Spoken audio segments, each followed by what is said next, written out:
5, 4, 3, 2, 1, 0. Good picture, Steve. Roger, roll, Discovery.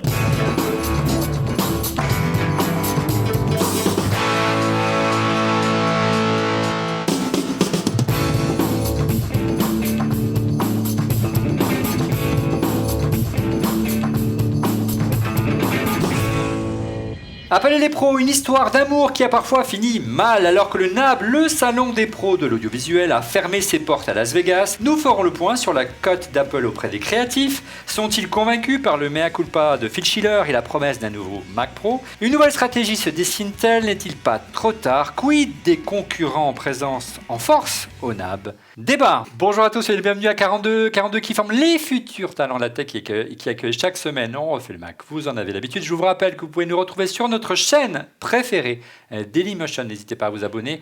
Vous nous retrouvez également sur YouTube et en version podcast, en HD et en audio sur iTunes. Et n'oubliez pas notre application ORLM pour nous voir sur iOS, iPhone, iPad et sur Apple TV. Et puis regardez notre petit compteur magique ici à côté de notre invité que je vous présentais dans un instant. N'hésitez pas à vous abonner sur une page Facebook. On a du retard, il faut vraiment monter. On a beaucoup scoré sur Twitter, il faut scorer sur la page Facebook. On veut des likes pour la semaine prochaine. À mes côtés, pour parler du NAB, des professionnels et l'avenir du Mac et des pros, un pro justement, un grand passionné de l'image, un amoureux de l'image, monsieur Emmanuel Pampuri. Bonjour Emmanuel. Salut Olivier. Ça va bien? Ça va super bien. Tu reviens tout juste du NAB? Un petit peu de jet lag, ouais. Ouais. Ouais. Bon, c'était bien. C'était pas mal, ouais. On te retrouve toujours sur ton blog, pampuri.net, et on te retrouve sur ta chaîne YouTube, qui se prénomme ou qui se nomme. Qui se nomme pas du tout, mais tu cherches Pampuri, tu vas trouver. Donc, peut-être qu'il faudra trouver un nom un peu... voilà. Bah, en fait, Pampuri Show, Pampuri... Ouais, en fait, elle a un nom, mais je préfère pas trop en parler. Bon, on en parlera plus tard. Autre habitude, on refait le Mac, autre historique, il s'agit bien sûr de Fanny Bouton de fannysparty.com. Bonjour Fanny, ça va bien? Bonjour Olivier, bah écoute, ça va, de retour. Bon, on va parler beaucoup de questions, je crois, ce soir sur Twitter. Hein. Écoute, on va voir ça, ouais, j'espère. Ouais, je te les ai mis de côté, tu verras. Regarde bien dans les déroulés. Autre habitude, on refait le Mac, le partenaire média de cette émission, Mac Forever, le rédacteur en chef de Mac Forever, Didier Policani. Bonjour Didier. Salut Olivier, tu vas bien? Bon, moi ça va et toi? Bah ouais, moi je suis super content qu'Emmanuel et Erwan soient là parce que je trouve qu'ils font un boulot incroyable. Ouais. Et si vous faites de la vidéo et tout, abonnez-vous à leur blog, chaîne leur YouTube. Twitter et tout parce Ouais. que Il y a ils mériteraient d'avoir un bon succès tous ces gens. Ouais, il y a plein de vidéos, que ce soit des vidéos, si vous voulez voir les coulisses du NAB sur la chaîne d'Emmanuel, et plein de vidéos de tutoriels pour découvrir, pour se perfectionner sur les outils de montage, notamment Final Cut, sur yakyak.fr. Yakyak.fr, c'est Erwan, on ne l'a pas encore présenté. Erwan Leclerc qui a déjà participé à cette émission, qui est également un pro de Final Cut Pro 10, c'est peut-être le spécialiste de Final Cut Pro 10 en France, et célèbre pour son site yakyak.fr. Bonjour Erwan. Bonjour Olivier, bonjour à tous. Bon, alors tu es revenu, tu as plein de nouveautés là à nous présenter ce soir, on est bien d'accord? Oui, moi je suis resté en France, j'ai regardé ça depuis ma connexion ADSL. Ouais, vu la voilà, qualité d'image, ça jet peut être un lag. peu compliqué. Non, ça a été. Bon, écoute, avant Télécharge. de découvrir les nouveautés du NAB et parler du futur du Mac chez les pros, on passe tout de suite aux chiffres de la semaine. Le chiffre de la semaine, c'est 46. C'est le résultat de notre sondage de la semaine sur Twitter.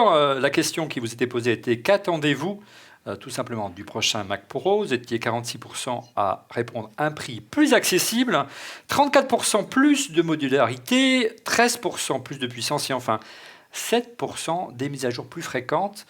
L'attente fut extrêmement longue, Emmanuel, pour l'arrivée des nouveaux Mac Pro. Ça n'est rien comprendre. Hein. C'est vrai que c'est un peu pénible. C'est vrai que c'est un peu désespérant. Il y a moi, je travaille un petit peu avec des intégrateurs, des sociétés comme Atreides notamment, qui font de l'intégration dans les studios de Pour les post-prod professionnels, et tout ça. hein. Et il y a un ras-le-bol phénoménal. C'est encore pire que la fois d'avant. C'est-à-dire que la fois d'avant, on avait des machines qui évoluaient pas, mais qui étaient Des Mac Pro en tour. qui pouvaient évoluer. Parce qu'ils étaient modulaires. Ouais, ils étaient modulaires. Ouais. Aujourd'hui, on a deux problèmes principaux. C'est un, la modularité, et deux, la fiabilité. C'est-à-dire que moi, j'ai personnellement un Mac Pro dernière génération. J'en suis à mon deuxième changement de carte graphique, parce que sur les rendus, dans Resolve, dans Premiere, dans Final Cut,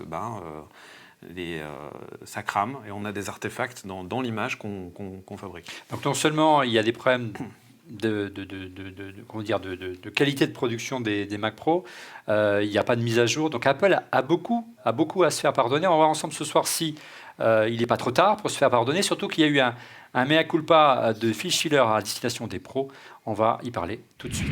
Revenons donc sur l'intervention surprise de Phil Schiller il y a quelques semaines en compagnie de Craig Federighi et de John Ternus, qui dirige tout ce qui est design de matériel chez Apple. Il avait réuni quelques organes de presse aux États-Unis. Didier, tu peux un peu nous rappeler un petit peu le contenu de ce mea culpa? Qu'est-ce qu'il a annoncé en général? Oui, bon, déjà, c'était une réunion très très rare chez Apple d'inviter comme ça une petite poignée de journalistes. On est bien passé pour le savoir, Didier. Voilà, bon, nous on n'était pas dedans, Non, bah, mais donc il y avait tous les blogueurs et puis les journalistes qui sont assez connus aux États-Unis. Patentés, comme on dit. Parler d'Apple et qui étaient effectivement conviés pour une espèce de réunion. On aurait dit presque une réunion de travail sur le prochain Mac Pro. Une réunion de crise, même, je dirais plutôt. Voilà, c'était clairement une réunion de crise et c'était une réunion. Ne partez pas, on en a encore un petit peu. On a pensé à vous. Oui, s'il vous plaît, restez. Voilà. Donc voilà, ils ont dit en fait que effectivement il y avait un nouveau Mac Pro qui allait arriver, mais on ne sait pas quand. Ils ont dit peut-être l'année prochaine, mais à mon avis ce sera même plutôt 2019. Donc il faut vraiment pas être pressé. Tout ça pour sortir donc une machine prétendument modulaire, enfin qui répondrait un petit peu mieux aux attentes effectivement du Mac Pro de 2013, sur lequel ils sont revenus. Ils ont dit qu'ils avaient fait des erreurs, qu'ils auraient dû faire quelque chose de plus modulaire, qu'ils auraient dû le mettre à jour. Enfin tout ce qu'on a noté pendant cette vie du Mac Pro. Et puis maintenant, bah voilà, on attend. Alors je ne sais pas ce qu'on fait en attendant. Ils nous ont pas donné d'alternative. Et je trouve que c'est le plus problématique. C'est-à-dire qu'on nous a donné un range de 2 ans dans lequel on va rien avoir. C'est quand même assez hallucinant. Il y avait vraiment une volonté de rassurer la base utilisateur, Emmanuel, parce qu'il y avait vraiment, on se posait vraiment des questions il y a encore peu de savoir si Apple allait purement ou simplement abandonner le Mac Pro après 4 années de sur place. Bah, c'est clair qu'on sait qu'ils mettent du beurre dans les épinards avec les iPhones, les iBidules. Bah ouais. Mais là, moi, ma problématique et la problématique de nombreux pros, c'est ce que tu as dit tout à l'heure, c'est qu'il est déjà trop tard. C'est-à-dire le nombre de personnes qui se tournent vers le Hackintosh aujourd'hui, y compris dans les gros studios de post-prod. Alors Hackintosh, pour ceux qui ne suivent pas, il faut regarder nos émissions précédentes, c'est installer macOS sur un PC, tout simplement. Voilà. Et là, ils annoncent une échéance fin 2018, début 2019. Il ne faut pas me faire croire qu'Apple n'est pas capable. Ils n'ont pas déjà des choses dans les tuyaux et qu'ils n'ont pas les moyens de réagir vite, parce que là, c'est plus une hémorragie, quoi. C'est hallucinant. On va poser la question à Erwan, parce qu'Erwan a été l'un des tout premiers en France à avoir le plaisir de découvrir le Mac Pro. C'était il y a 4 ans. Souviens-toi, tu avais fait déjà une émission avec nous avec ce magnifique baril de lessive qui était le Mac Pro. C'est un design vraiment très magnifique et très original. Est-ce que tu es d'accord avec le mea culpa qu'a décrit Didier à l'instant sur l'erreur de conception, à savoir un produit extrêmement compact mais finalement qui ne correspond pas aux besoins des professionnels? Moi, la grosse problématique, c'est ce que Emmanuel a dit tout à l'heure, c'est concernant les cartes graphiques.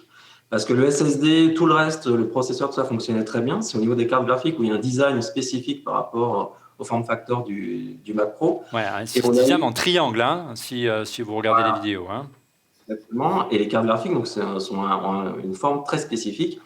Et là-dessus, on n'a pas eu une mise à jour depuis 4 ans sur les cartes graphiques, sachant que c'est un marché qui évolue tous les 6 mois. Il y a des nouvelles cartes graphiques. Il n'y a eu aucune baisse de prix, ce qui est complètement hallucinant. On a eu des prix exorbitants pour des cartes graphiques d'il y a 4 ans. C'est-à-dire, Erwan, qu'on aurait pu s'attendre à défaut d'évolution, qu'Apple rogne un petit peu sur ses marges, sachant qu'évidemment, l'appareil est produit depuis de nombreuses années, donc a priori, il est amorti, et qu'Apple aurait pu se permettre de baisser le prix. C'est la première demande, tu as vu ce soir dans notre sondage auprès de nos lecteurs, ils étaient près de, je ne vais pas dire de bêtises, mais presque 500 à répondre à la question quand même.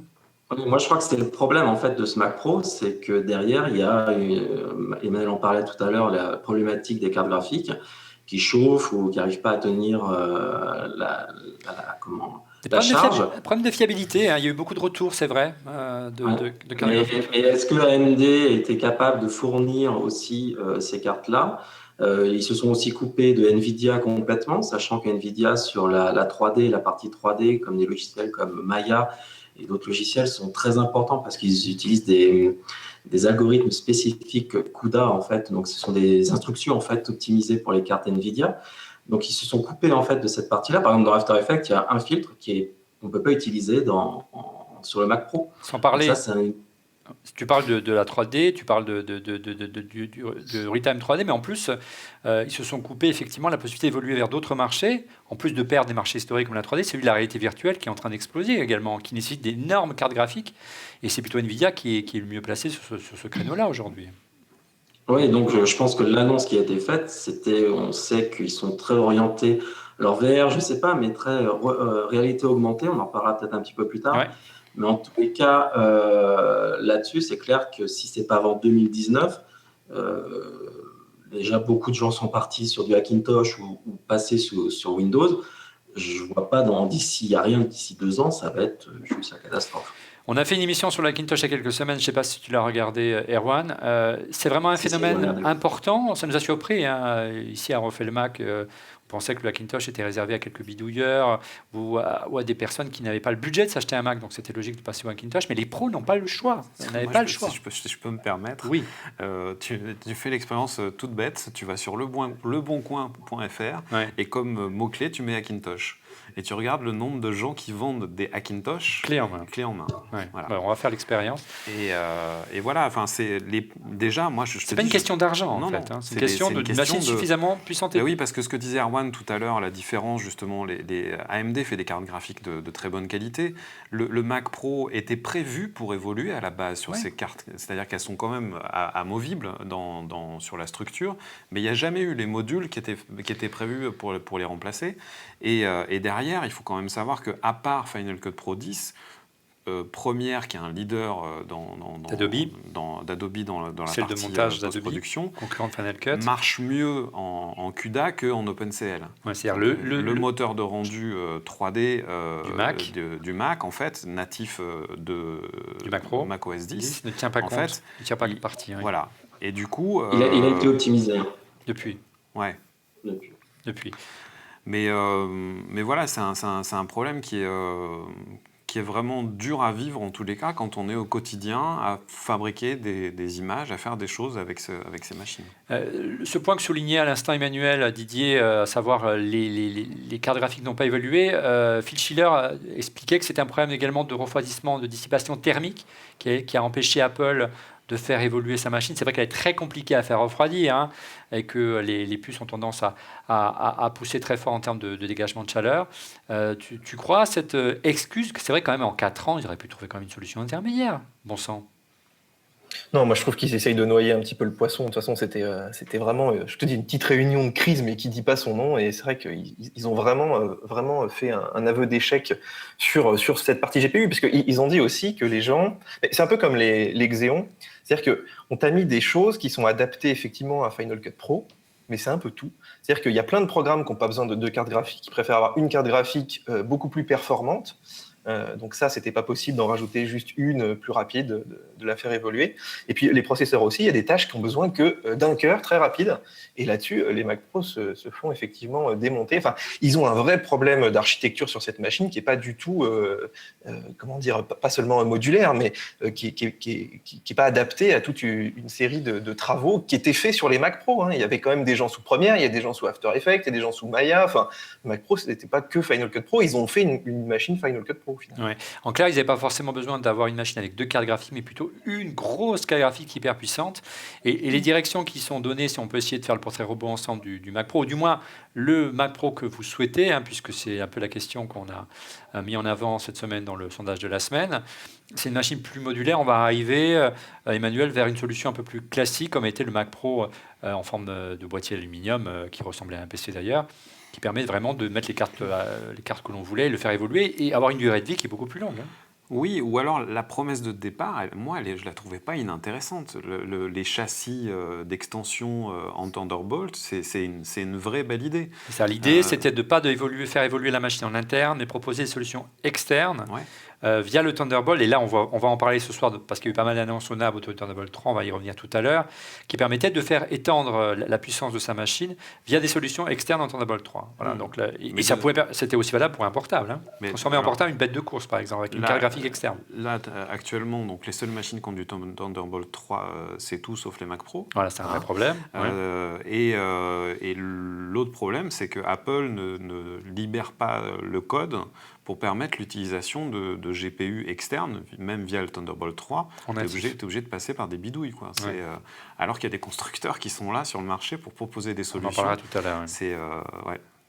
Alors, est-ce qu'il est pas trop tard? Quel était un petit peu quel est aujourd'hui le pouls des pros du Mac?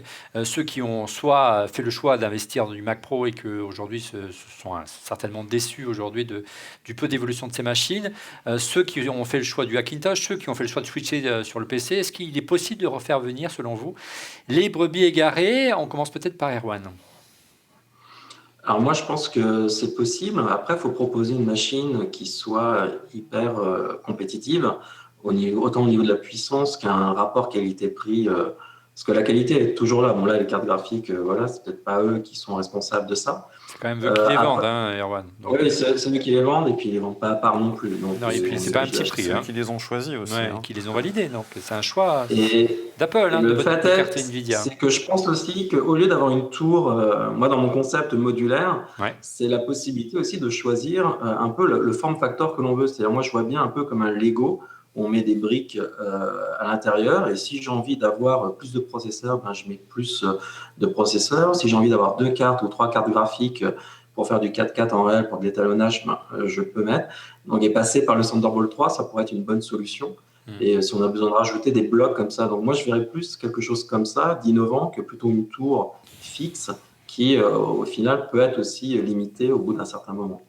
Didier, tu penses qu'il est trop tard? Est-ce qu'Apple peut réussir à recoller les morceaux avec ceux qui ont été un petit peu déçus et qui ont été froissés par la stratégie d'Apple ces 4 dernières années? Après, c'est toujours difficile d'évaluer ça parce qu'il y a beaucoup de gens. Il y a des forums sur Mac Forever. Mais quand même. Moi, je vois quand même pas mal de gens aujourd'hui qui rachètent des vieux Mac Pro, donc modulaires, pour eux les faire évoluer, parce que eux, tu peux leur mettre les nouvelles cartes graphiques dedans, même si elles sont un peu bridées, etc. Donc les gens sont quand même relativement patients. Je pense qu'ils sont prêts à pardonner beaucoup de choses à Apple. Après, reste à savoir le pourcentage qu'ils en récupéreront, parce qu'effectivement, il y a eu la transition, on en parlera de Final Cut Pro, on a perdu déjà un petit peu. Voilà, donc il y a déjà ça. Puis alors maintenant, effectivement, plus de Mac Pro pendant un certain nombre d'années. Est-ce que tous ces gens qui sont partis sous Windows, qui sont formés sous Premiere et qui ont des machines rapides, pas trop chères, est-ce qu'ils vont revenir? Il va falloir des sacrés arguments pour qu'ils reviennent, en fait. Ouais. Fanny, quel regard tu portes, toi, extérieur à tout ça, même si tu es aussi une professionnelle, sur ce manque de réactivité d'Apple qu'on peut retrouver dans d'autres domaines, pas seulement chez les pros. On sait qu'il y a d'autres produits un peu plus grand public qui n'ont pas évolué depuis longtemps, les routeurs Wi-Fi, les AirPorts notamment. Quel regard tu portes sur cet immobilisme d'Apple aujourd'hui? Moi, honnêtement, c'est pas difficile. Regarde mon MacBook Air, je sais plus, les 2012, 2013, c'est le dernier modèle. C'était le dernier modèle avec les ports USB, etc. J'ai rien repris de plus, et les MacBook Pro m'ont absolument pas attiré quand ils sont sortis avec la touch bar. Non, et même la gamme d'avant, ça me disait pas, ça m'apportait rien de plus par rapport au montage vidéo que je fais, que ce soit sous Premiere ou sous d'autres logiciels. Et voilà, et même pour du montage en 360, ce que je fais actuellement. Voilà, donc il n'y a pas de super machine, et quand j'ai vraiment besoin d'un truc puissant, j'avoue que j'ai sur des PC. Ouais. Pour faire patienter les utilisateurs, l'équipe d'Apple a mis en perspective l'arrivée d'un nouvel iMac qui serait entre guillemets plus pro.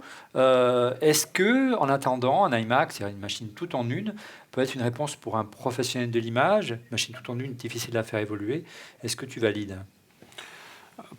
Ça dépend du type d'application derrière. On peut aujourd'hui utiliser un iMac. Il y en a beaucoup qui montent avec des iMac aujourd'hui. Pour faire du montage, pour faire des choses où il n'y a pas forcément besoin. Du coup, d'un Mac Pro, c'est un passage presque obligé.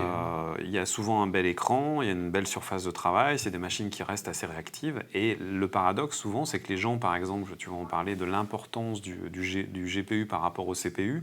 La plupart des gens qui aujourd'hui font du Hackintosh, ils ne mettent pas des Xeon super chers, ils mettent du i7 comme ce qu'il y a dans un iMac. Par contre, ils mettent des grosses cartes graphiques, mais la partie CPU, la partie processeur Intel, elle est souvent équivalente à ce qu'on trouve dans un iMac. Et des cartes graphiques qui est plutôt difficile d'intégrer dans des iMac vu l'épaisseur, qui nécessite des refroidissements. C'est un vrai problème à intégrer dans une machine tout en une, ultra fine comme les iMac aujourd'hui, Erwan ou Didier.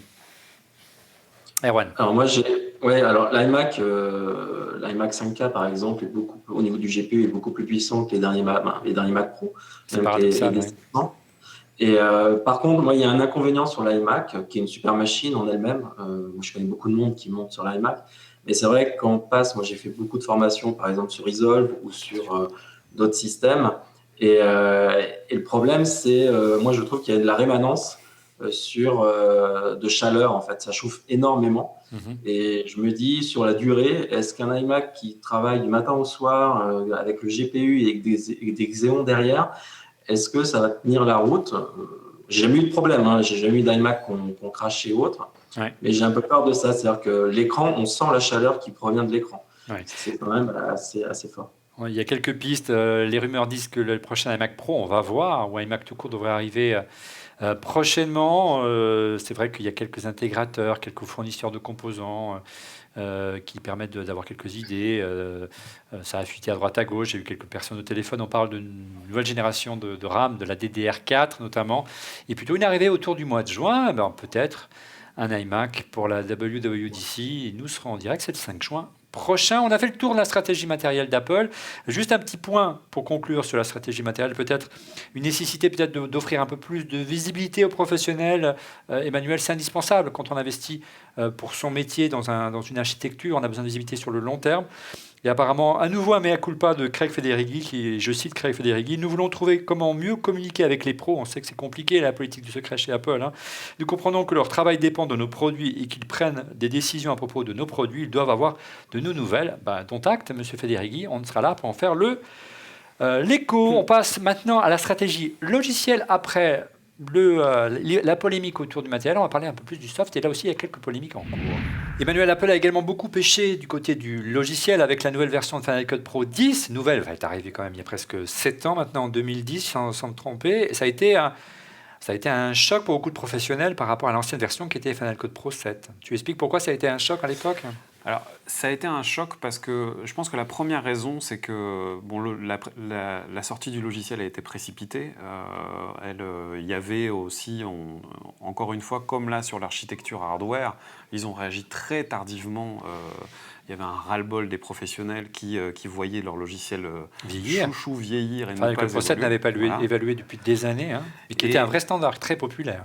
En fait, la petite histoire, si tu veux, c'est qu'en 2000, quand ils ont lancé Final Cut Pro, la première version, en fait, ça a été en réaction à Avid qui avait annoncé qu'ils arrêtaient le développement de leur logiciel Media Composer sur Mac. Ouais. Et donc, ils ont développé ce logiciel qui a fait un carton et pendant des années, ils ont poussé tout le monde dans les chaînes de télé, dans les boîtes de prod, les boîtes de post-prod, pour bouffer des parts de marché à Avid. Ça a plutôt bien fonctionné. Très très bien marché. C'est-à-dire qu'en l'espace de 5 ans, ils ont acquis une communauté d'utilisateurs qui était phénoménale. Et Erwan et moi et d'autres, on était là dès le début à soutenir cette initiative et trop content d'avoir un logiciel qui faisait pareil qu'Avid, qui était un peu plus moderne et qui coûtait pas trop cher et qui était surtout fiable. C'était surtout ça. Ouais. C'est-à-dire qu'il cassait les prix par rapport à Avid qui coûtait extrêmement cher. Une station de montage virtuelle coûtait une vraie fortune à l'époque. Moi j'étais là et Erwan était là aussi avec moi quand ils ont présenté Final Cut 10 au NAB justement à Las Vegas. 2011, je crois. Et j'ai fait partie de ceux qui ont crié Alléluia dans la salle. Oui. Donc, alors, ils proposaient beaucoup d'avancées quand même. Une timeline magnétique, il y avait pas mal de défauts qui ont été corrigés. On pouvait avoir des blancs quand vous montez dans Final Cut Pro 7. Ouais. Le plus gros défaut, c'est que si on oublie un fichier, donc il manquait une seconde il y avait un noir à l'antenne, c'est pas possible. Ouais. Tout ceci n'est plus possible avec une timeline magnétique. Tous les éléments de votre montage sont soudés, attirés, donc c'était déjà un beau progrès. La démarche de base est honorable. Ergonomique. On est dans le monde Apple. L'ergonomie, Apple revisite le téléphone, ils font l'iPhone, c'est la révolution. Ils ont voulu faire pareil avec le logiciel de montage. Et moi, je trouve que ça a été vraiment génial. Il y a 2 réactions de base. Il y a la réaction, excusez-moi de l'expression de vieux conisme qui dit j'ai pas envie de changer mes habitudes. Oui, c'est difficile pour les professionnels qu'on C'est a des très réflexes, difficile, des raccourcis clavier depuis des années. Et après, il y a la réaction en effet, il manque des choses. Et il manquait des choses essentielles. Pour pouvoir justement s'intégrer à un écosystème dans une chaîne de post-production, couper la possibilité justement d'envoyer son montage au mixage son via les protocoles d'export OMF qui existaient à l'époque et qui existent toujours, c'était une connerie monumentale. Et ça, c'en est qu'une, et il y en avait beaucoup d'autres. Après, le logiciel a énormément évolué, et on voit qu'aujourd'hui, la communauté est de nouveau en train de grossir. Et puis la catastrophe industrielle, parce qu'on peut parler de catastrophe industrielle d'Apple à l'époque, c'est qu'il n'y avait pas de compatibilité ascendante, c'est-à-dire je montre comment c'est. Tous mes projets que j'avais fait depuis des années, toutes les missions d'un refait le Mac qu'on avait fait en ce temps-là sur Final Cut Pro 7, on ne pouvait pas les ouvrir, les fichiers, sur Final Pro 12, Pro 10 en natif. Il y avait des passerelles, heureusement, tout le temps qui sont arrivés. Comme l'iMac, quand on a enlevé le lecteur disquette. Mais là, on s'adresse à des professionnels. Non, mais même, oui, mais je suis d'accord. Ouais. Mais par contre, une des énormes boulettes qui a été faite aussi, c'est de dire la bande, c'est fini. Ouais. Tu vois, il y a 7 ans, pour eux, la bande, c'était déjà fini. C'était pas fini. C'est-à-dire que les chaînes de télé prenaient encore les programmes à acheter sur des cassettes professionnelles, sur du HD Cam, qui était le standard de l'industrie à cette époque. Et la dématérialisation ce qu'on appelle des PAD, les prêts à diffuser, n'existait pas encore. Ils étaient trop tôt. Encore une fois. Donc, c'est bien d'innover, mais c'est comme l'USB-C sur les MacBook Pro. Faut-il qu'il y ait du matériel derrière pour pouvoir l'utiliser. Il y a un moment, c'est bien de vouloir être à l'initiative du changement, de l'évolution de la connectique, des supports, des standards, mais peut-être qu'il faut être un petit peu plus progressif. Alors, est-ce que tu es d'accord, Erwan, avec l'historique, le bref historique que vient de réaliser brillamment Emmanuel? Est-ce que tu es d'accord avec le terme un peu peut-être exagéré de catastrophe industrielle? Mais c'est vrai qu'à l'époque, beaucoup de professionnels ont soit continué à utiliser Final Cut Pro 7 et ont laissé de côté Final Cut Pro 10 comme étant un peu un jouet, ils ont appris à l'utiliser au fur et à mesure, ils sont montés en puissance progressivement, soit sont partis et ont switché sur une autre solution. Et je me souviens qu'à l'époque, Adobe se frottait les mains avec Premiere. Hein. En fait, il y a plusieurs choses. C'est que le logiciel est sorti parce qu'il devait sortir à une date et il est sorti au mois de juin. Et en septembre, il y avait déjà une mise à jour pour le XML parce qu'on n'était même pas capable de sortir un XML, un projet, et de pouvoir le sauvegarder en dehors de Final Cut. Moi, l'erreur la principale, je trouve, qui a eu lieu, c'est le fait qu'ils ont arrêté de vendre du jour au lendemain Final Cut Pro 7 en plein été, sachant que c'était la période où toutes les chaînes refont leur régie, refont leur bande de montage et ainsi de suite, réinstallent tout. Et du jour au lendemain, ils disent, voilà, ça n'existe plus. Donc, je me rappelle sur tous les sites, tous leurs vendeurs, on s'échangeait les licences en volume de Final Cut Pro 7. Alors, ils sont revenus là-dessus, sous le manteau un petit peu. Non, mais c'était ça. Et sachant que les professionnels, ils ne vont jamais faire une rupture technologique du jour au lendemain, surtout avec un logiciel qui n'était pas prêt. Et eux, ils savaient, les développeurs savaient qu'ils n'allaient pas tout sortir d'un coup, qu'il fallait au moins 1 an pour récupérer des choses qu'on avait dans la Final Cut Pro 7, comme le multicaméra, comme les exports XML et autres. Tous les outils avancés. Après, on peut dire que Final Cut Pro 10, pour vraiment caricaturer, mais c'est volontaire, Final Cut Pro 10 n'était pas un outil professionnel. C'était un super iMovie à l'époque, quand il est arrivé, franchement. Oui, mais moi j'avais, en fait, j'utilisais déjà depuis 6 mois Final Cut Pro 10, quand c'est sorti. Et j'ai vu l'intérêt de la timeline magnétique. Et pour moi, c'est une avancée majeure parce que je ne peux pas revenir en arrière maintenant. Je ne peux pas revenir sur du Final Cut Pro 7 ou tout ce qui est du avis du premier et autres à cause de ça. Mais derrière, il fallait continuer en parallèle un petit peu Final Cut Pro 7 parce qu'il y a toujours aujourd'hui des sociétés qui utilisent Final Cut Pro 7 en montage. Moi, je ne voyais pas l'empressement en fait, qu'il y avait à couper en fait, les ventes de Final Cut Pro 7. Alors, je comprends au niveau marketing, on dit on coupe, et comme ça, tous les développeurs maintenant développent uniquement sur Final Cut Pro 10, et on arrête Final Cut Pro 7, c'est le passé, ainsi de suite. Sauf qu'avec les pros, ce n'est pas comme le grand public, on ne peut pas faire ça, c'est juste pas possible. On ne peut pas migrer à marche forcée, hein, c'est ça en fait. Non, la catastrophe, moi, c'est au niveau du marketing et des choix stratégiques commerciaux qui ont été catastrophiques. Après, le développement, il a eu lieu comme, il y a eu des mises à jour régulières qui sont sorties et maintenant, c'est vraiment un logiciel puissant. Au niveau de l'audio, ils ont fait beaucoup d'efforts sur les dernières versions et pour moi, il y a eu beaucoup d'erreurs au niveau stratégique, au niveau marketing et commercial. Ouais. Didier, alors que c'est vrai qu'Apple est plutôt montré comme exemple, comme vraiment des champions du marketing pour les objets grand public, l'iPhone en pole position, pour les pros et le Mac, c'est plutôt la soupe à la grimace. Hein. Oui, mais tu regardes dans l'histoire d'Apple, la continuité, c'est pas leur truc du tout. Vraiment, tu as des trucs, même sur iLife, sur iWork, ils n'ont jamais assuré un service pérenne. Et quand tu mets tous tes œufs chez Apple, tu prends un risque quand même monumental, y compris sur le hardware. Et quelque part, l'iPhone, c'est l'exception. Enfin, iOS, c'est vraiment l'exception, le truc qui est mis à jour tous les ans, où il y a de la continuité, etc. Mais il y a des gens qui sont... En principe, on va voir en septembre. On va parler dans le busomètre tout à l'heure, mais oui. Très bien. Mais juste un petit mot sur Final Cut Pro. Bien Moi, sûr. je note quand même maintenant que ce soft est devenu la référence chez tous les vidéastes, entre guillemets, semi-pro de YouTube de maintenant. Ils ont tous Final Cut. C'est incroyable. Et il y a une vraie communauté qui se crée autour de ça. Alors même si Donc Apple a galéré en Claire Didier, mais a réussi quand même à Non, mais je reconquérir trouve que ça et à répond, redorer en fait, son blason. ils répondent bien. Franchement, Moi, je suis pas assez dans les milieux tech comme Emmanuel, vraiment des pros de la vidéo, mais je vois dans le milieu amateur, ou comme nous, tu vois, on fait des vidéos, c'est le soft idéal, il est pas trop cher, il est hyper puissant, il y a une Et grosse intuitif. communauté. Et puis il est ultra optimisé, hein, c'est un truc de fou. Oui. Enfin, je sais pas si vous avez vu aujourd'hui, il y a un petit comparatif de cartes AMD Nvidia là, avec des Hackintosh sur le 9 to 5, et il te disait qu'une carte 9 to 5 AMD Mac, à aussi. 200 balles, Mm. elle offrait des meilleurs perfs que la dernière 1080 d'Nvidia, tellement le truc était bien optimisé, quoi. Donc, Fanny, tu voulais dire quelque chose peut-être? Je vais dire quelque chose par rapport à Final Cut. Oui. Moi, ce que je vois sur le montage en 360, actuellement, en tout cas dans le milieu des youtubeurs et dans ce qui est en train de se développer, et même chez des marques comme Ricoh, tout le monde bosse sous Premiere parce que pour l'instant, c'est eux qui ont intégré a priori le Exactement. la compilation. Et Alors, il y a ça, une- c'est un gros changement parce qu'on parlait beaucoup de Final Cut justement il y a encore quelques mois. Mais là, il y a beaucoup de gens qui reviennent à Premiere, entre autres avec l'arrivée de la 360. Et là, en plus, avec les annonces qui ont été faites, les caméras 360 4K qui vont débouler. Donc, Alors, Erwan, il y a beaucoup d'annonces qui ont été faites au NAB et de signes de choses qui sont en train de se bouger. Tu l'as dit déjà, donc, et Didier l'a bien reflété. Aujourd'hui, on peut le dire que Final Cut Pro, 6 ans, presque un septennat plus tard, est mature aujourd'hui. Et au-delà, il y a eu pas mal d'annonces qui ont été faites au NAB. À commencer, on va parler de la 360, mais à commencer d'abord par un chiffre qui est quand même important. C'est le cap des 2 millions de licences franchies.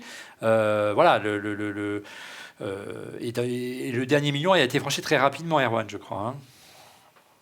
Oui, c'est assez fort parce que le dernier chiffre concernant l'ancien Final Cut 7, c'est quand ils avaient dépassé les 1,2 million, je crois, c'était un NAB qu'ils avaient annoncé ça.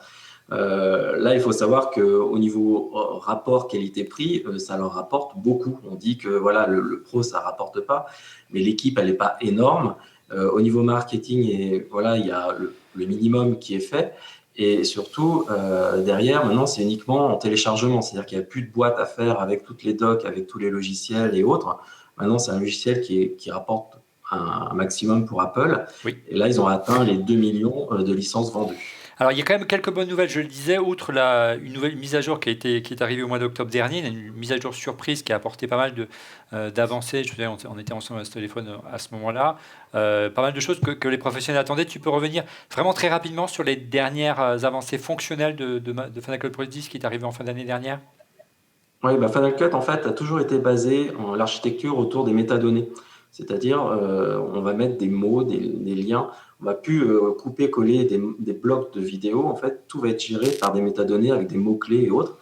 Et donc, ce qui manquait, en fait, c'est au niveau de l'audio, on peut mettre des rôles. C'est-à-dire que lorsqu'on va acquérir un fichier audio avec du son, chacun va avoir un rôle spécifique, par exemple musique, effets sonores et autres. Et donc maintenant, on a la possibilité de classer en fait la timeline, d'avoir une timeline en fait dynamique. C'est-à-dire au lieu de travailler par des pistes 1, 2, 3, 4 qui restent fixes. Il est assez sur les compliqué 1, à 2, manager. On met les dialogues toujours au même endroit, ainsi de suite. Là, on a un affichage qui est complètement dynamique, c'est-à-dire qu'on va dire, tiens, je veux voir mon dialogue, hop, les dialogues se recoupent automatiquement, ou si j'ai envie d'afficher plus, par exemple, les effets sonores ou la musique, hop, je peux directement jouer là-dessus. Et surtout, pour les exports, on va pouvoir exporter beaucoup plus facilement toutes les pistes. Par exemple, si on a un reportage en français, en anglais, avec des sous-titrages français, italien, ainsi de suite, on va pouvoir cocher directement ce qu'on a envie, et on va pouvoir exporter ça très facilement. Donc ça, c'est un énorme atout par rapport en fait, on va dire, au logiciel traditionnel. Et accessoirement, il prend en charge la touch bar, mais c'est presque une anecdote. Ouais, Fanny parlait tout à l'heure vraiment de l'engouement autour d'Adobe, parce que la 360 est vraiment prend aussi il y a un engouement assez fort, notamment sur YouTube en ce moment. Quid de Final Cut? Il y a une annonce qui a été faite récemment d'un débauchage, je crois, d'un spécialiste de la réalité virtuelle ou de la réalité augmentée, on ne sait pas trop. Alors, c'est la deuxième embauche un peu significative autour de la vidéo professionnelle. Il y a eu Westplate, il y a quelques mois, qui est un ancien développeur qui avait une société qui s'appelle Automatic Doc, qui faisait en fait des passerelles entre tous les logiciels, entre After Effects, Final Cut et autres. Donc lui, il a été embauché il y a quelques mois. Et donc, sachant qu'il était passé chez Adobe pendant quelques années, parce que sa société a été rachetée par Adobe, il a quitté Adobe et maintenant il est chez Apple. Et pendant le NAB, une autre embauche a été annoncée, c'est Tim Dashwood.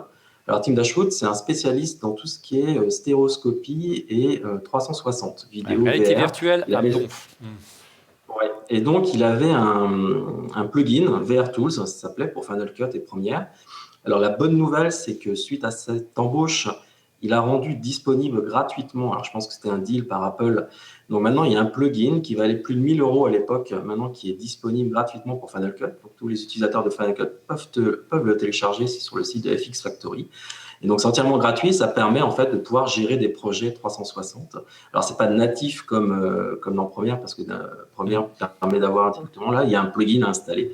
Mais du coup, on va pouvoir gérer les projets 360 gratuitement. Alors, ce qui est intéressant quand même, Emmanuel, c'est de voir qu'Apple bouge avec ses embauches, qui sont quand même des signes avant-coureurs que ils veulent développer le produit, qu'ils ont compris que le marché allait vers des tendances, notamment la VR, la réalité virtuelle ou la 360, surtout qu'il y a des rumeurs, on en reparlera tout à l'heure dans le busomètre autour d'objets 360, de casques ou de lunettes 360 chez Apple. C'est plutôt bon signe. C'est une manière aussi de communiquer, de dire, regardez, on évolue sans forcément dire un communiqué de presse, on est en train de développer une nouvelle version. C'est des signes qui transpirent et qui montrent qu'Apple travaille sur des futures versions et c'est assez prometteur. Écoute, j'ose espérer un changement. Je suis plus confiant sur le logiciel que sur le matériel, moi, personnellement. En clair. Ouais. Après, je pense qu'on peut s'attendre à de bonnes surprises aussi au niveau du hardware. Oui, ça forcément. Moi, ce qui me plaît dans ce genre de signes, sans vouloir jouer les Madame Irma... Mais si, vas-y, sors ta boule de cristal.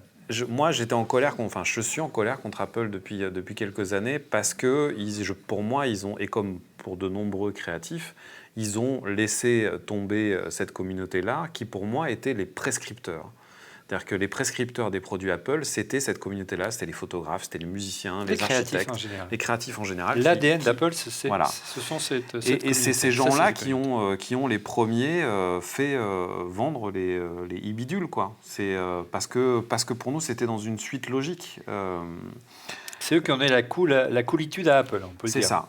Et du coup, peut-être que par ce geste-là, le fait de s'intéresser de nouveau à cette communauté-là et d'envoyer des signes assez forts, j'ose espérer qu'il y a un nouveau positionnement qui s'opère de leur côté. Je connais des grands photographes qui étaient ambassadeurs. Je connais des grands musiciens, Akhenaton, Yann Arthus Bertrand. Ne casse pas mon décor, s'il te plaît. Vous avez des gens qui ont été, qui étaient là pour... parce que ça fait classe d'avoir un grand photographe comme oui, en plus, comme ça. Ils utilisaient c'était leur outil de travail. Ouais, et ces gens-là, ils aiment les outils avec lesquels on travaille. On a un rapport affectif avec l'outil avec lequel on travaille. Et moi, mon problème aujourd'hui, et je pense qu'on est nombreux dans ce cas-là, c'est que je suis incapable d'avoir un rapport affectif avec une machine sous Windows. Oui, donc, j'ose espérer que c'est l'annonce d'un changement par rapport à ça. Alors, d'autres changements ont été perceptibles lors du Inabi à Las Vegas. On va en parler un instant, mais d'abord, on place aux questions tuteurs et ensuite on enchaînera avec le busomètre. Fanny, énormément de questions autour de l'avenir d'Apple et des pros, mais malheureusement, on ne peut en garder que 2 ce soir. Oui, on n'en gardait que 2. Alors, on a Peter qui demande, c'est le Mac Pro perdrait-il son silence et d'autres atouts comme la vitesse de ses SSD soudés s'ils étaient plus modulaires? Allez, on va poser la question à Didier, ton avis? Non, moi je pense pas. Et en fait, si tu as des PC chez toi, ce que je n'espère pas, mais maintenant tu vas peut-être avec une tâche, on arrive à trouver des choses super bien faites et assez silencieuses. Et même les anciens Mac Pro, là, ceux juste avant, ils étaient pas si mal au niveau. Les G4, par contre, on peut en rediscuter. Je me souviens de G4 qui étaient les G4, c'était une horreur. Qui étaient des vrais réacteurs de 747. Autre question, Fanny? Alors, une deuxième question, là c'est Gold Gladiator, ils ont ces pseudos.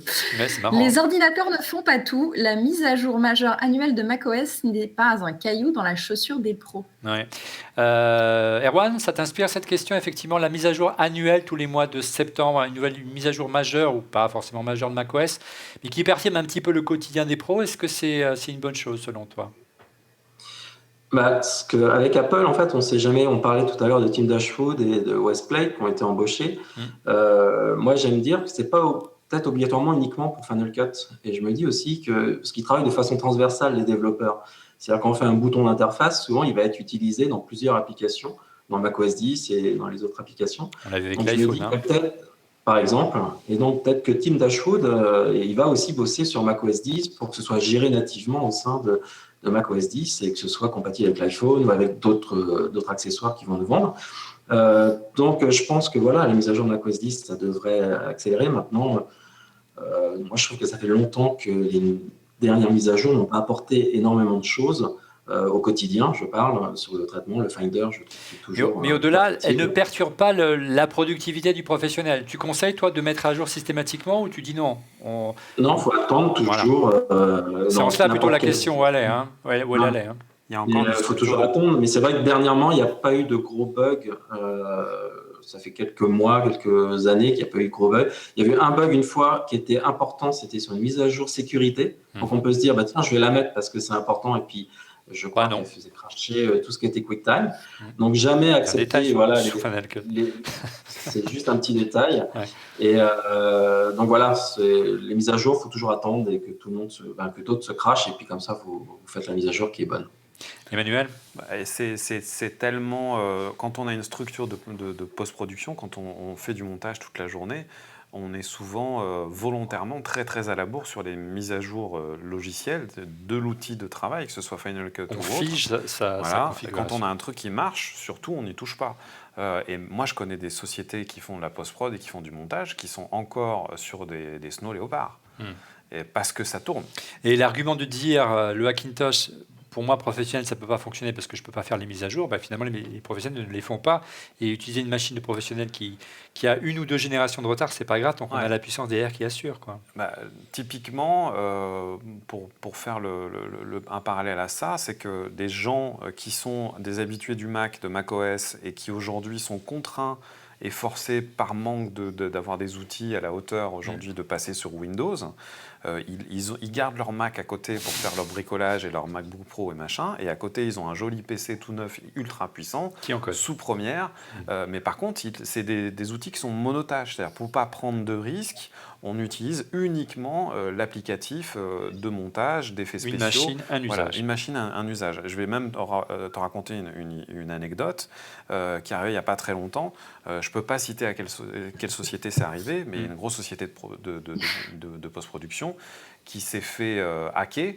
Ils sont rentrés parce qu'il y avait un PC qui était sur la chaîne. Voilà, j'ai toujours et ils ont eu ce qu'on appelle un ransomware, c'est-à-dire qu'en gros, ils rentrent dans la machine sur tes serveurs, ils cryptent tes données, et après, il faut payer si tu veux pouvoir utiliser tes data. Quand tu produis un film ou un long métrage ou des séries, c'est quand même important d'avoir accès aux fichiers, hein, on est bien d'accord.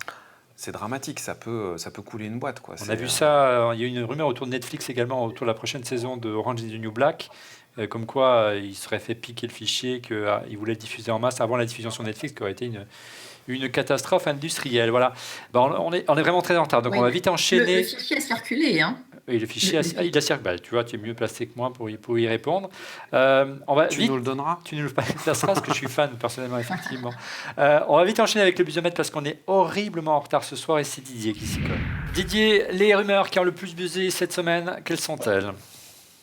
Alors la première, on se parle d'un assistant donc vocal Siri pour la maison, donc une espèce d'Amazon Echo made in Apple. Voyons. Alors, Apple n'a pas fermé la porte, mais bon, ils ont mis beaucoup de conditions. Ils ont dit qu'il faudrait qu'il y ait un écran. Enfin, à la fin, ça ressemble beaucoup à un iPad qu'on a déjà à côté de nous. Oui, on a iPhone. Donc, voilà. Puis, ils n'ont pas forcément de service à vendre comme Amazon derrière directement. Donc, il y a quand même des rumeurs qui ont annoncé l'arrivée d'un assistant vocal Siri pour la maison, pour la WWDC, mais on a mis que 2 étoiles. C'est qu'a priori, on n'y croit pas trop. Hein. Oui, puis non, mais le produit peut être en test. Il y a des prototypes sûrement qui circulent, mais est-ce qu'ils vont vraiment sortir ça? Ça n'a pas l'air encore tout à fait prêt, quoi. Ouais. Deuxième rumeur, l'iPhone 8 retardé. Alors bon, comme la semaine dernière, hein, est-ce qu'il y a vraiment un retard sur un truc qui n'est pas annoncé, mais est-ce qu'il sera vraiment à l'heure comme l'année dernière? On verra. Il y a une rumeur qui se contredit chaque jour, hein, Didier. C'est impressionnant. C'est jamais vu ça, moi, personnellement. Si vraiment l'appareil est assez novateur et qui réunit beaucoup de technologies, sachant qu'il faut en produire 100 millions de chaque, il peut y avoir quand même petit à petit des petits problèmes d'approvisionnement. Donc, comme à chaque fois, Apple, Didier, finalement. Comme à chaque fois, il y a toujours des problèmes. Tu regardes, c'est quand même assez itératif les mises à jour. Il n'y a pas de grosses ruptures quand même sur les iPhones d'une année sur l'autre. Et là, il y a quand même beaucoup de choses qui arrivent, et notamment l'OLED, les écrans courbés. Jamais. Bien sûr. Et on a la certitude que ça va être un 8 et pas un 7S ou peut-être un iPhone X, on ne sait pas. Un iPhone. Bon, bref, on verra. On va peut-être passer à 10 directement, comme Final Cut. Oui, peut-être. D'où l'iPhone X. Troisième rumeur. Alors, les AirPods offerts avec l'iPhone 8, écoute, si son prix augmente, moi je dis oui. Moi je dis bien non. sûr. Tu as vu qu'Apple faisait des cadeaux, mais dans quelle planète tu vis, Didier, franchement? Mais d'accord, allons-y, faisons le pareil aujourd'hui, rendez-vous en septembre. Non, mais ce serait quand même assez logique, plutôt que de se trimballer le fil à l'infini, de pas mettre de port jack, tu peux pas le charger pendant que tu écoutes ta musique. Il faudrait mettre les AirPods. Ok, voilà. Oui, il faudrait. Mais effectivement, il sera peut-être un petit peu plus cher. Du coup. Puis à voir s'ils arrivent à les produire, hein, parce qu'ils sont toujours pas dispo. Hein. Tu vas à l'Apple Store, Alors, tu peux peut-être pas qu'ils acheter stockent, d'AirPods. justement. Alors, j'ai 6 vu mois une après rumeur la sortie. qui m'expliquait qu'en fait, s'il y avait une pénurie d'AirPods, c'est parce qu'Apple les stockait pour septembre. C'est une théorie intéressante. Peut-être. On C'est-à-dire aura qu'on la n'aurait pas de réponse en V2 septembre. non plus. Donc. Ouais. Et sachant que c'est certainement le produit qui est le plus populaire aujourd'hui dans la gamme Apple, donc ce serait voilà, Apple aime les chiffres et je serais étonné qu'il se prive de tant de chiffres et de monnaies sonnantes et trébuchantes. Quatrième rumeur, Didier. Alors, on parle d'un iPhone SE nouvelle génération. Donc C'est ça, pas c'est vrai. une rumeur voilà, il y a eu une petite image, mais qui était apparemment démentie. Hein, d'ailleurs, juste avant qu'on enregistre l'émission, c'était un gros fake. Mais cela dit, il y a quand même de l'attente sur cet iPhone SE qui était pas trop cher, qui avait les dernières techno, qui était petit aussi. Moi, j'ai des gens autour de moi, notamment les filles qui ont des petites poches ou des mains pas forcément très grandes et qui aiment bien ces petits formats de téléphone. Cette misogynie, monsieur Pulicani. Mais pas du tout. Mais tu as déjà vu un jean de fille? Ils ont des poches comme ça. Non, Il y a que. Ça dépend quel Il y a que modèle. Elles savent pas les acheter. Voilà. Fanny, une Moi, réaction? j'ai des grandes poches. Voilà. Moi, j'ai des grandes poches. Et, t'achètes montre-nous des ton jeans iPhone, aussi. Fanny. Non, Juste pour voir. j'ai des... Hein Montre-nous ton iPhone Ah, juste tu pour voir. vois, regarde. Voilà. Ah. C'est pas un petit modèle. Et en plus, il est rouge sang. Oh, très bien. Bon choix, Fanny. Dernière rumeur, Didier. Donc un iPad de 10 pouces et demi sortirait en juin, Bon, ouais. sachant que 10 pouces et demi, ça n'existe pas sur la gamme actuelle. Hein. Mm. Donc, je sais pas. C'est dur à dire parce que les iPad Pro n'ont pas été renouvelés cette année. Il y a eu ce petit iPad 5 en catimini. Et c'est vrai que, ouais, c'est un produit Il est qui là, marche pas regardez. super bien. Hein, mais Vous voyez la différence l'iPad avec est- l'iPad précédent, le premier iPad Air, vous voyez, cherchez pas, c'est le même. Voilà, il est plus rapide, mais sinon c'est le même en termes de form factor. Excuse-moi, Didier. Voilà. Mais on ne sait pas trop si vraiment ça va être annoncé. Je pense pas qu'un iPad soit annoncé à la WWDC. Merci, on passe tout de suite à la suite de l'émission. Là, on va vraiment rentrer sur les annonces du NAB et les grandes nouveautés des principaux concurrents d'Apple. Pas mal de nouveautés du côté logiciel pour répondre justement à la dernière mise à jour de Final Cut Pro 10. Et on commence par Adobe avec la suite de Creative Cloud, puisque c'est plus... Maintenant, tout est dans le cloud avec Adobe. Tout est dans le cloud et c'est et plus que jamais.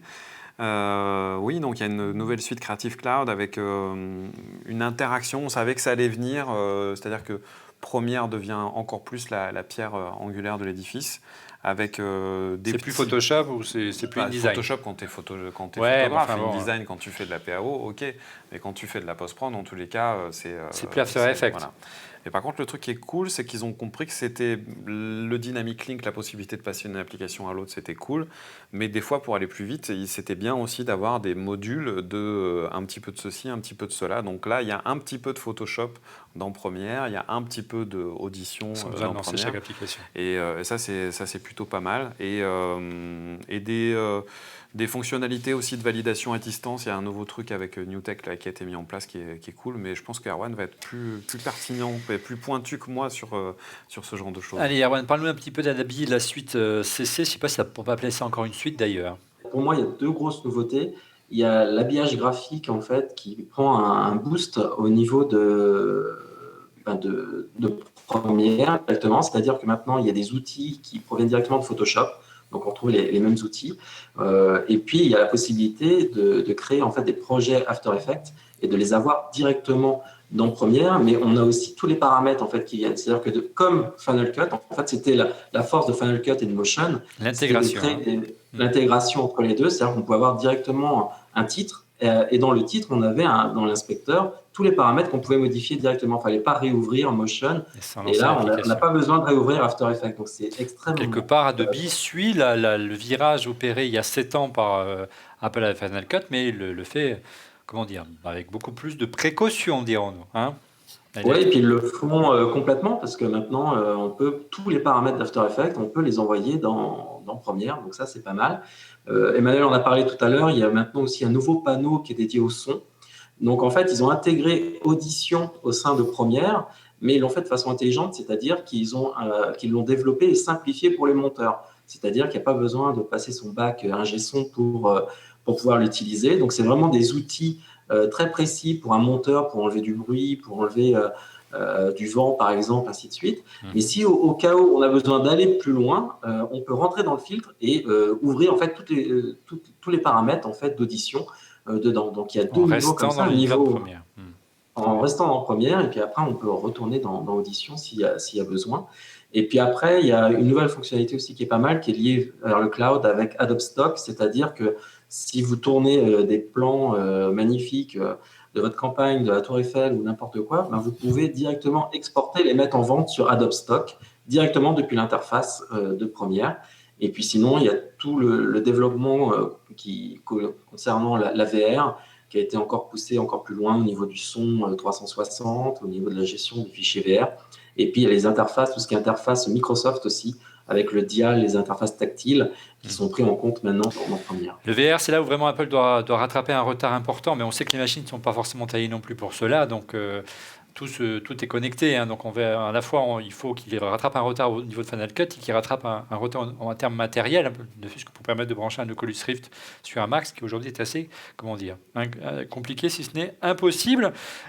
Tu me parlais en préparant cette émission de l'arrivée d'une avancée qui est le standard NDI. En résumé, tu peux nous dire à quoi ça sert ? Ouais, pour moi, c'est la grosse annonce en fait de ce NAB où c'était un peu calme. Le NDI, en fait, ça a été lancé il y a quelques mois par NewTek. C'est un protocole d'échange de données. Alors NewTek, pour ceux qui ne connaissent pas, c'est les fabricants des TriCaster notamment, c'est ça, hein, les solutions de réalisation de mélangeurs dans les studios. Un constructeur historique, NewTek. Il faisait des produits pour l'Amiga. Oui, le Commodore, oui, ça ne rajeunit pas, dis donc. Mais bref, voilà, donc c'est vraiment des pros de la vidéo et qui équipent beaucoup notamment de Web TV et de régie en clair aujourd'hui. Oui, donc ils ont lancé le NDI qui veut dire Network Device Interface. En fait, le gros intérêt de ça, c'est qu'auparavant, pour envoyer un flux vidéo d'une pièce à une autre ou d'une machine à une autre, il fallait utiliser des boîtiers spécifiques avec des câbles spécifiques. Donc c'est comme si on avait besoin d'un boîtier. Alors nous, en vidéo pro, on parle de SDI, mais c'est comme du HDMI. En fait, il fallait un câble dédié pour cela. Et puis il y a un problème de longueur, et puis ça coûtait assez cher, hein, ce type de boîtier. Hein. Exactement. Et puis il y a tous les boîtiers, il fallait un boîtier à l'arrivée aussi. Puis c'était souvent dans un sens. Donc par exemple, on avait un magnétoscope, on envoyait le signal, ça le diffusait sur la régie et ainsi de suite. Donc l'infrastructure était très coûteuse. Et donc là, ils développent un protocole, donc le NDI, qui utilise en fait l'IP, donc le réseau, et qui va permettre en fait via le réseau d'envoyer, par exemple, directement depuis Premiere, parce qu'il y a Adobe en fait qui a suivi ce protocole et a annoncé en fait son partenariat. Donc par exemple, depuis, je peux envoyer mon montage en faisant play dans ma timeline de Premiere ou d'After Effects. Et si quelqu'un est, par exemple, 3 étages au-dessus de moi et qu'il a la petite application, il peut voir que je diffuse ça, il peut cliquer sur le petit client sur son ordinateur et il peut visualiser en direct mon flux vidéo de Premiere, par exemple. Donc ça, c'est assez important et une société comme Softron, par exemple, supporte maintenant et a annoncé au NAB le support total en fait, de ce protocole. Et j'espère vraiment que ce protocole va s'ouvrir à d'autres parce que ça va permettre en fait, d'alléger les infrastructures. Bon, après, il faut un réseau de la mort et dédié, je pense, pour pas que le flux soit perturbé. Mais en tous les cas, ça permet en fait, entre 2 ordinateurs de pouvoir communiquer. Et l'un peut être client, l'autre peut recevoir, ainsi de suite. On peut s'envoyer des flux vidéo directement. C'est notamment pour faire un peu de pédagogie, Erwan l'a dit, mais c'est vraiment utile quand on a besoin de faire valider son travail à distance. En fait, on vient de finir un montage, la production a besoin de vérifier, le réalisateur a besoin de vérifier, ils ne sont pas tous forcément au même endroit. En général, qu'est-ce qu'on fait ? On fait un export, on envoie, ou alors il faut en effet brancher un tuyau, ainsi de suite. Donc là, c'est vrai que c'est une belle avancée. On partage avec un réseau local, c'est aussi simple que cela. Autre belle avancée et un peu épouvantail de CNAB, c'est vraiment la société qui monte en ce moment, entre autres, dans le secteur de l'audiovisuel, c'est Blackmagic, avec un outil qui s'appelle Resolve, qui est en partie notamment la version de base gratuite, donc n'hésitez pas à la télécharger, et qui arrive avec une version 14, je crois, et qui est assez prometteuse, je crois, Erwan. Oui, alors la version 14, qui est une version bêta, je tiens à préciser, c'est-à-dire que n'installez pas sur votre machine de production cette version, elle n'est pas du tout stable. Mais en tous les cas, cette version 14, donc, qui a été annoncée au NAB, c'est l'annonce, en fait, c'est la suite de l'IBC de septembre dernier. Alors l'IBC, c'est le NAB, mais en Europe, à Amsterdam. À Amsterdam, ils avaient annoncé en fait le rachat d'une société qui s'appelle Fairlight. Alors Fairlight, ils font quoi? Ils font des consoles de mix, en fait, des solutions de mix audio. Et donc, à IBC, ils avaient annoncé le rachat de cette société. Et 6 mois plus tard, ils annoncent en fait qu'ils ont intégré toute la solution Fairlight au sein de Resolve. Alors, Resolve, à la base, c'est un logiciel d'étalonnage et qui a été racheté en 2009 par Blackmagic. Et puis, après, ils ont rajouté quelques années plus tard un module de montage complet qui est un mix entre Premiere et Final Cut Pro 10. Donc, c'est vraiment, si vous connaissez l'un ou l'autre, vous allez vous y retrouver dans Resolve, sachant qu'il y avait une base d'étalonnage extrêmement puissante. Et donc maintenant, ils rajoutent le composant audio. Et en parallèle de ça, il y a la possibilité aussi d'avoir parce que Blackmagic, c'est avant tout du matériel, ils vendent aussi les consoles de mix, une baie, 5 baies, ainsi de suite. Donc ils vendent un système global dessus. Oui. Donc ce qui est intéressant dans le logiciel, par rapport à ce qu'on parlait tout à l'heure de la suite logicielle, contrairement à Adobe, par exemple, qui simplifie les outils pour le monteur, là, ils gardent en fait Fairlight à un niveau assez professionnel pour les ingé-sons. Et eux, leur politique, c'est de dire on va travailler de façon collaborative, c'est-à-dire que c'est un ingé-son, il va ouvrir Resolve, le monteur, il va ouvrir Resolve. En fait, tout le monde, Resolve va être la plateforme, et après, chacun va s'y retrouver dedans. Et c'est pour ça qu'avec cette version 14, l'autre nouveauté, c'est les outils collaboratifs. C'est-à-dire qu'on va pouvoir visualiser des timelines qui sont en train d'être travaillées chez le monteur, par exemple. Je vais pouvoir récupérer une copie, faire des modifications audio, et le monteur va voir ces modifications à distance. Donc, il y a un travail sur la collaboration directement ici qui est assez puissant. Et le dernier petit point, très vite fait, c'est un gain de performance, parce que Resolve est un super logiciel, mais c'est un logiciel qui demandait une grosse machine parce qu'au niveau du traitement du signal, parce qu'à la base, c'est un logiciel d'étalonnage. Et donc là, le gain de performance pour les fichiers, par exemple H264 ou autres, a été à la hausse. Et donc, ça permet de travailler avec Resolve sur des plus petites machines, moins gavées en GPU. Après Blackmagic, après Resolve, quid de l'acteur historique de ce marché, le pionnier du montage virtuel, Avid, il en est où? Ils en sont qu'ils montent dans les nuages aussi. Dans le cloud? Ouais, dans le cloud, avec un partenariat assez poussé avec Microsoft sur la technologie Azure. Alors, me demande pas comment ça marche, qu'est-ce que ça fait, si c'est bien, si c'est pas bien, je sais pas. Mais en tous les cas, ça a l'air assez prometteur. Tout le monde était très, très excité, et Avid avait un stand assez conséquent cette année. Donc, voilà. Si, dernière question sur ce sujet-là, et on va conclure. On est très en retard sur le Thunderbolt 3, qui vraiment était aussi un engouement, qui a montré un engouement très favorable. Si aujourd'hui, pour un jeune qui veut monter sur un Mac, évidemment, qui veut devenir monteur ou être vidéaste en général, quel logiciel lui conseillez-vous aujourd'hui? Pas forcément le plus pertinent, mais qui lui permettra de travailler le plus simplement et de trouver surtout du taf. On commence peut-être par Emmanuel. Final Cut, Adobe, Resolve, Avid, franchement. Aujourd'hui, si tu veux te vendre comme monteur, tu peux plus dire je suis monteur Avid, ou je suis monteur Premiere, ou je suis monteur Final Cut, ou je suis monteur... voilà. Il faut absolument se former à toutes les plateformes, parce qu'on est dans un truc où les métiers de l'audiovisuel, on a besoin de gens de plus en plus polyvalents, on a besoin de moins en moins de spécialistes. Donc voilà, pour bouffer tous les jours, ça serait con de parier sur un seul logiciel. Après, pour une utilisation dans un cadre spécifique, j'aurais tendance à dire que ceux qui ont besoin de travailler collaboratif et travailler avec d'autres métiers de l'audiovisuel et d'avoir des passerelles avec la prod, et qui travaillent avec des ingé-sons qui font du mix, des gens qui font de l'étalonnage et tout ça, moi j'incite tout le monde à aller plutôt vers les solutions Adobe.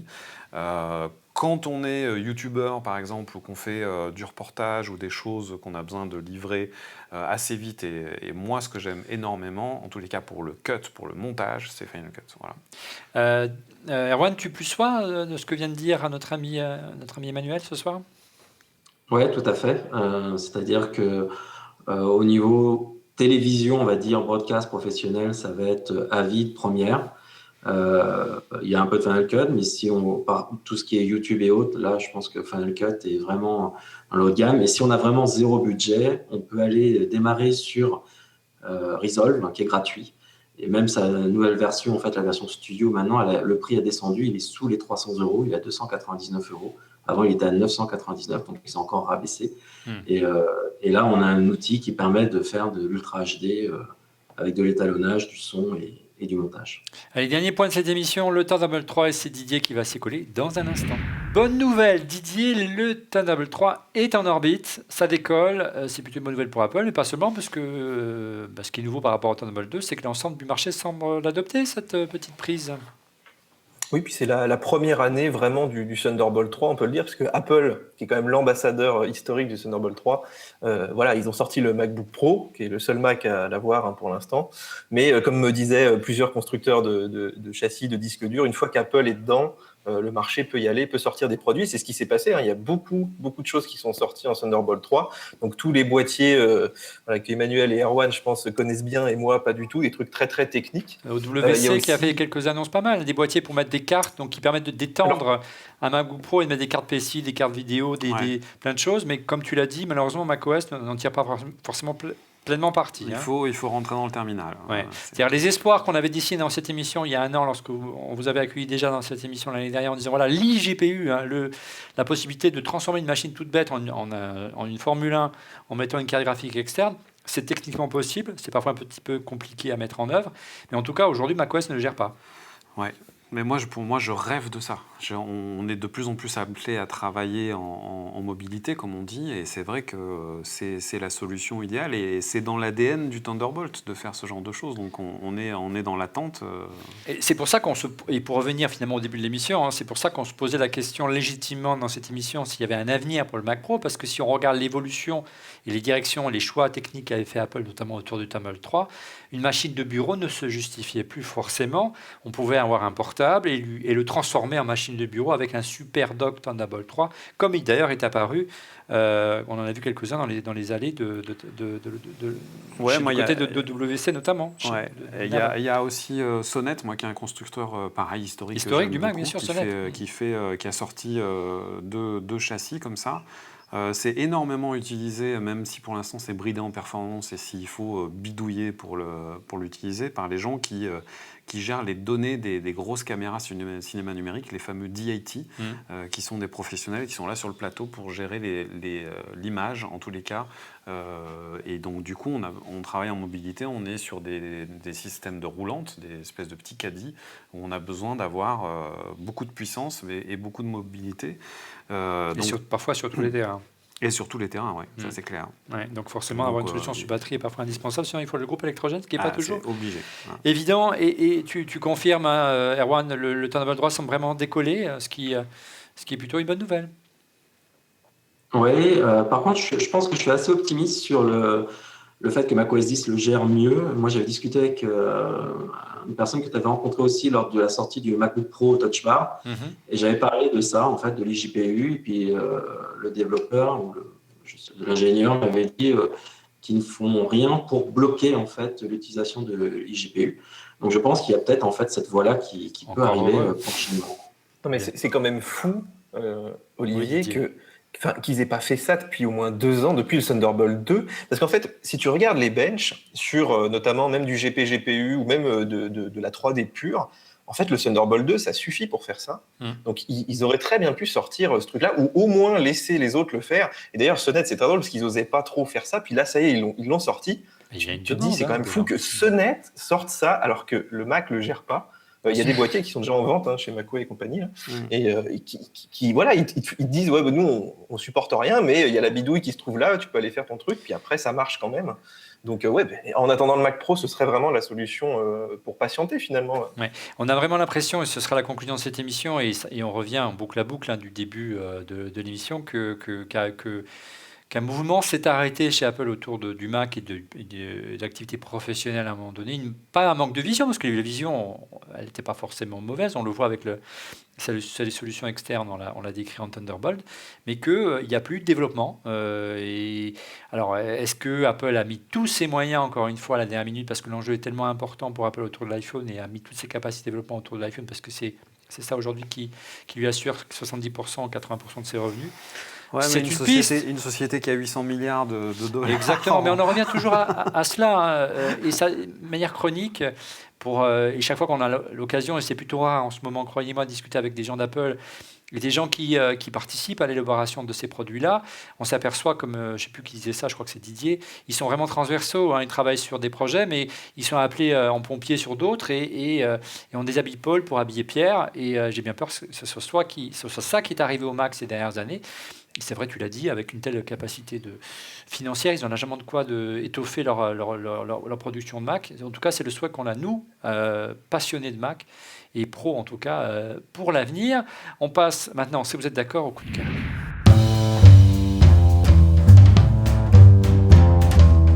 Les coups de cœur avec le WX AD10 de Yamaha, l'adaptateur sans fil Musicast universel, se branche sur votre système audio favori. Il vous permet d'écouter vos services de streaming dans Deezer, Spotify, Cobuzz et Tidal en sans fil depuis votre iPhone, via AirPlay ou encore en Bluetooth.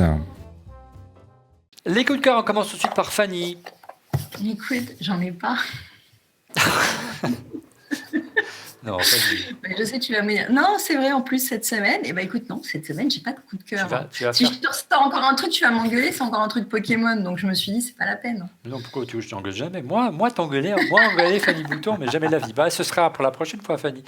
Oui. Didier, ton coup de cœur. Moi, j'en ai un raccord avec cette émission. Regarde, tu sais ce que c'est, ça? C'est une carte vidéo, disons. Alors, on en rêvait ordinateur. depuis que Nvidia les avait annoncées, et maintenant, elles sont compatibles Mac. Le problème, c'est que ça rentre pas dans mon MacBook Pro, tu vois. Non, c'est un peu Donc- t'as un peu de mal. En fait, c'est même plus épais que ton MacBook Pro, hein, je crois bien. Surtout les Ah, c'est ventilateurs. très épais.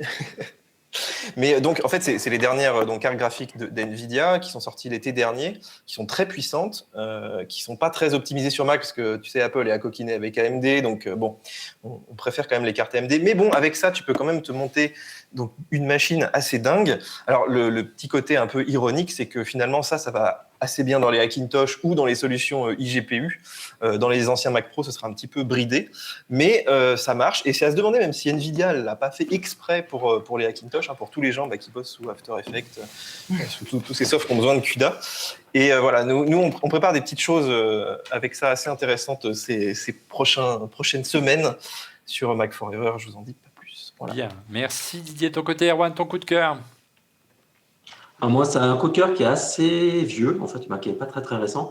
C'est un sac à dos de chez la société Peak Design qui avait lancé un Kickstarter et que moi j'ai récupéré assez récemment, que j'ai pu tester pendant quelques mois là, qui est vraiment top. Ça s'appelle le Everyday Backpack. Et c'est un sac à dos très modulaire où on peut mettre donc votre MacBook Pro, votre iPad, vos disques durs et surtout tout le matériel photo, vidéo. Il est très bien conçu, qualité optimum. Et surtout, il y a des volets, je ne sais pas si vous allez voir la vidéo, mais des petits volets qui permettent en fait c'est très ingénieux en fait de pouvoir créer la place que vous avez nécessaire. Par exemple, si vous avez des grands objectifs, vous pouvez les caler dedans. Donc Peak Design, ils font plein de choses. Donc allez voir sur leur site, c'est un sac à dos très très bien. Et vous pouvez le trouver dans des boutiques en France aussi, ou sinon par Internet. Ouais. Et je plus sois parce que j'en ai un depuis quelques mois aussi. J'avais acheté sur Kickstarter et c'est génialissime. Bon, tiens, un coup de cœur pour ce soir ou pas? Ah, j'ai un énorme coup de cœur. Ouais. Un truc mais incroyable.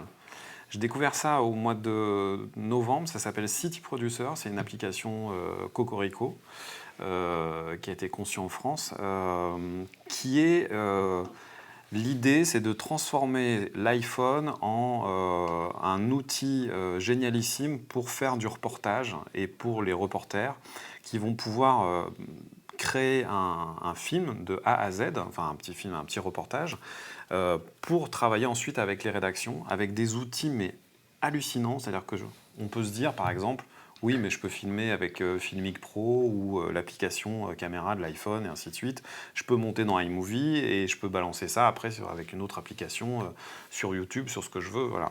Là, ils ont été très très loin. C'est-à-dire que la partie caméra est ultra pro avec des options qu'on n'a pas. Par exemple, on ne sait pas, mais l'iPhone, il filme à 30 images par seconde. Quand on fait de la télé en Europe, on a besoin de faire du 25 images par seconde. Donc là, tu peux choisir le framerate, donc la cadence de l'image. Tu peux choisir la résolution. Tu peux aller travailler ta balance des blancs, ton shutter, ton obturation. Il y a même un oscillovectorscope, des outils super pro. Dans la même application, tu bascules sur le mode de montage. Il y a des trucs hallucinants comme un mode automix. C'est-à-dire qu'il y a un algorithme qui va détecter quand la personne parle, qui va baisser automatiquement la musique d'illustration. Génial. Il y a des outils de publication, c'est absolument merveilleux.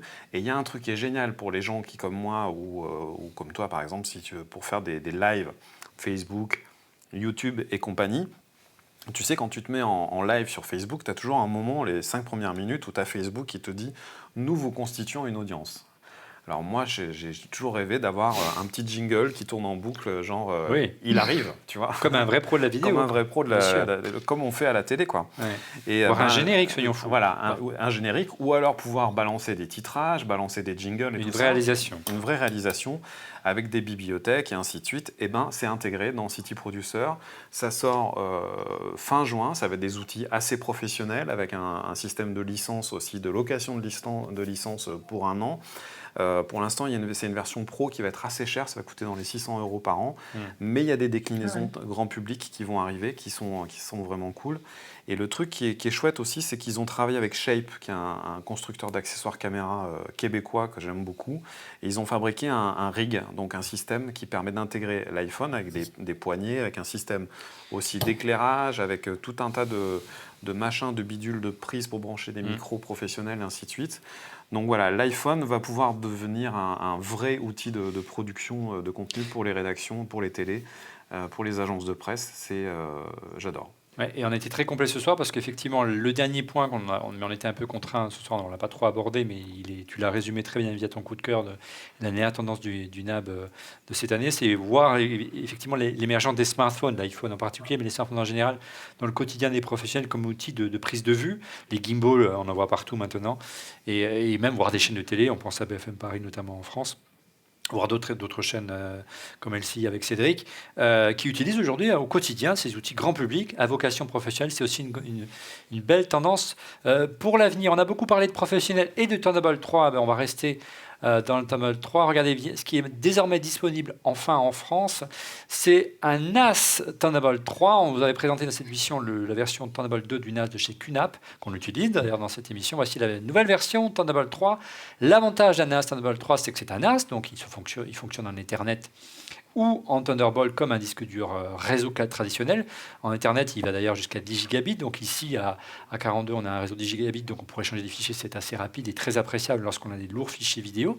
Mais au-delà, si vous avez besoin d'un accès rapide à vos archives, vous prenez vos MacBook Pro Thunderbolt 3, vous le branchez directement sur le NAS et le NAS se transforme en DAS, en disque dur externe, en disque dur RAID, et on copie directement les fichiers sur son Mac, voire on travaille directement en disque dur externe aussi rapidement, voire plus que certains disques durs internes remarquables. Donc ça s'appelle QNAP Thunderbolt 3.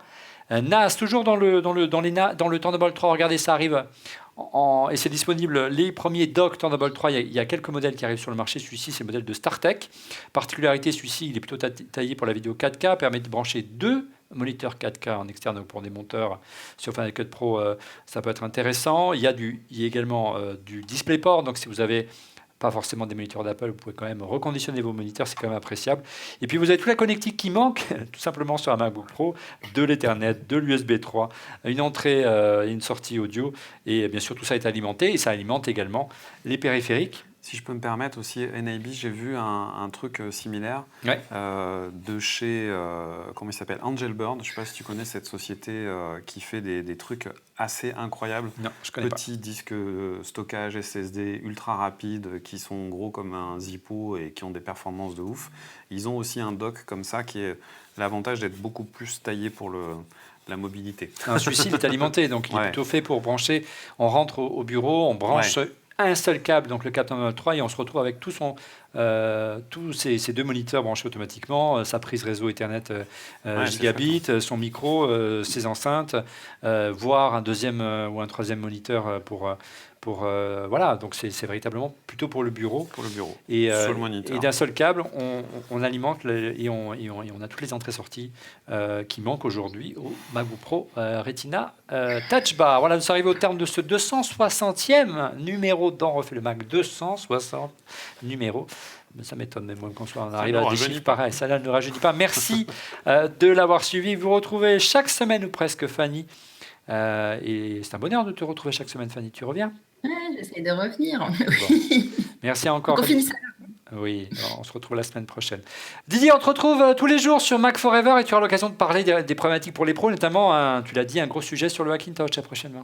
Ouais, on prépare ça. Ça fait des semaines qu'on travaille dessus. Il y a quand même beaucoup de boulot sur le Hackintosh. C'est pas l'esprit Apple.